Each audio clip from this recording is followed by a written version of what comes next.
एक नई मुसीबत आ गई है।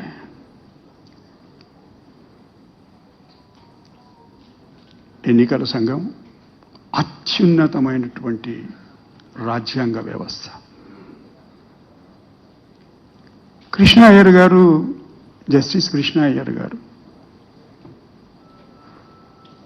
ప్రపంచ ఖ్యాతి గడించినటువంటి న్యాయకోవిదుడు. ఎన్నికల సంఘానికి ఉండేటువంటి అధికారాలు ఏమిటి? ఈ ఫలానా అధికారం వాళ్లకు లేదు కదా, ఎట్లా చేస్తున్నారు వాళ్ళన్న ప్రశ్న వచ్చినప్పుడు ఒక మాట వాడిండు ఆయన, రిజర్వాయర్ ఆఫ్ పవర్ అని. కానీ రిజర్వాయర్ ఆఫ్ పవర్ అని వాడిన సందర్భం ఏమిటి? In order to conduct free and fair elections, మీరు ఆ పని చేయదలుచుకున్నప్పుడు చట్టంలో లేనిది, రాజ్యాంగంలో లేనిది మీరు ఆ పని చేయడానికి సరిపోకపోతే మీరు మార్పులు చేర్పులు చేసుకోవచ్చు. అది రిజర్వాయర్ ఆఫ్ పవర్. అంటే మా ఇష్టం వచ్చినట్టు మేము చేసుకుంటాం, మీ ఇష్టం వచ్చినట్టు మీరు చేసుకోండి అనేది కాదు రిజర్వాయర్ ఆఫ్ పవర్. మీరందరికీ తెలుసు, మీరంతా విఘ్నులు, శాసనసభ్యులు, శాసన మండలి సభ్యులు, మంత్రివర్యులు,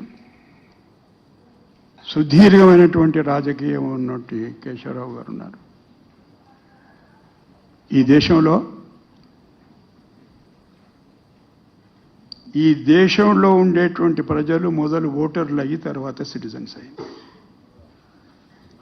the process of enrolment, preparation of draft electoral rolls commenced in September 1947.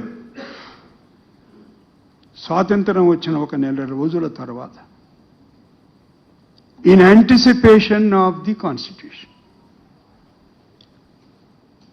అందుకే ఎవరొక సుప్రసిద్ధ వ్యాఖ్యాత జ్ఞాపకం రావటం లేదు. The people of this country have become voters first and citizens later. అంత ప్రాముఖ్యత కలిగినటువంటి ఓటు హక్కు ఎన్యూమరేషనిజం అని ఒక పదం వాడినామన్న. Everything is enumerated. Parliament's power is enumerated in the constitution. State assemblies power is enumerated in the constitution. Supreme court's power is enumerated in the constitution. Likewise, the enumeration of voter list. మీరందరూ సుదీర్ఘంగా రాజకీయాల్లో తలలు పండినటువంటి వాళ్ళు. Voter list ఒకే ఒక document where doesn't mention about any caste, any community, any religion.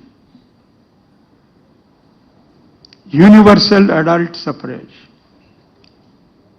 విదేశాల నుంచి తిరిగి రాగానే బాబాసాహెబ్ మొట్టమొదటి సౌత్ బరో కమిటీ ముందు ఈ విషయం ప్రస్తావించాడు. అది ఒక దృక్కోణం ఏమిటంటే, సామాన్యునికి ఓటు హక్కు ఇస్తే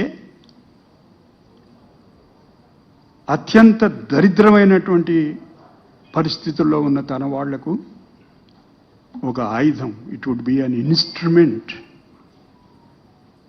టు ఎంపవర్ దెమ్సెల్స్ అని అనుకున్నాడు ఆయన. 1928 ఆల్ పార్టీ కాన్ఫరెన్స్.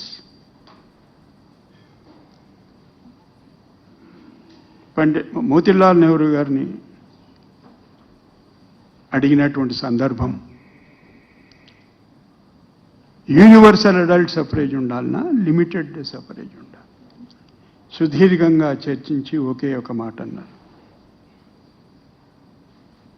ఈ దేశంలో ఉండే ప్రతి పౌరునికి ఓటు హక్కు ఉండాల్సిందే. ఇంత చరిత్ర ఉన్నటువంటి ఈ ఓటర్ లిస్టును ఆషామాషిగా ఏదో చిత్తుకారమైనట్టు మా ఇష్టం ఉన్నోని పేరు రాస్తాము, మా ఇష్టం ఉన్నోని పేరు తీసేస్తాం.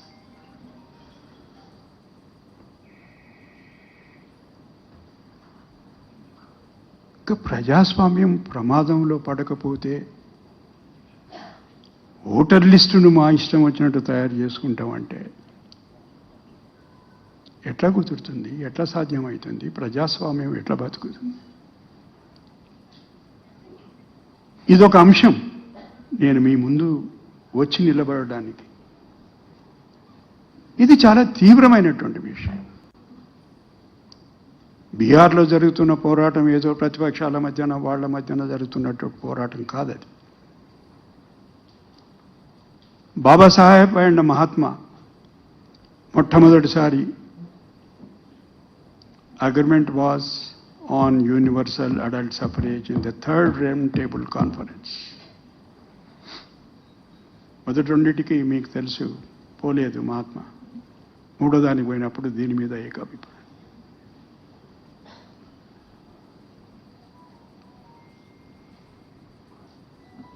కాన్స్టిట్యూంట్ అసెంబ్లీ రాజ్యాంగ పరిషత్తు చర్చలు ఒకవైపు, దానికి ఒక సెక్రటేరియట్ ఉండేది మీకున్నట్టు. ఆ సెక్రటేరియట్కు చెప్పినారు ఏమిటంటే మీరు ఓటర్ లిస్టు తయారు చేయండి.